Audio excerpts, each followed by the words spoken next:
लोकसभा निवडणुकीच्या पार्श्वभूमीवर नाशिकमध्ये इंडिया आघाडीची बैठक। माकप व्यतिरिक्त इंडिया आघाडीचे सर्वच प्रमुख पदाधिकारी बैठकीला उपस्थित।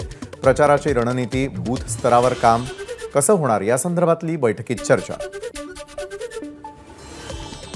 15 मे रोजी उद्धव ठाकरेंची नाशिकमध्ये जाहीर सभा।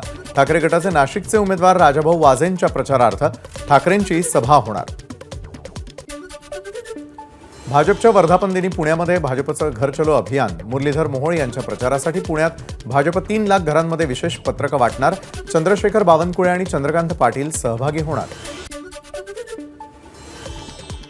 साताऱ्याच्या महाबळेश्वर तालुक्यामध्ये उदयनराजेंनी घेतल्या विविध कार्यकर्त्यांच्या भेटी।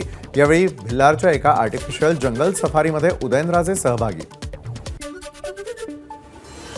पुणेकरांवर पाणी टंचाईचं संकट। पुणे महापालिकेकडून दररोज 1150 टँकर्सनं वेगवेगळ्या भागात केला जातोय पाणी पुरवठा। महानगरपालिकेच्या जालना जायकवाडी पाणीपुरवठा योजनेचा वीज पुरवठा खंडित। महावितरणची थकबाकी पोटी कारवाई। 4 कोटी 7 लाख रुपयांची थकबाकी। भिवंडीमध्ये श्रमजीवी संघटनेचं एक हाती हंडा एक हाती दांडा मोर्चा।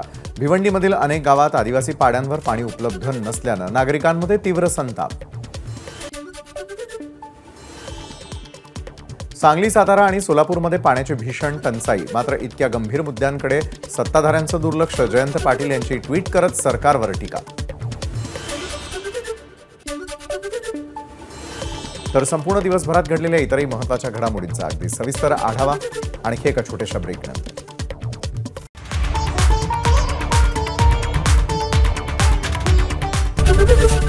एबीपी माझा, उघडा डोळे बघा नीट।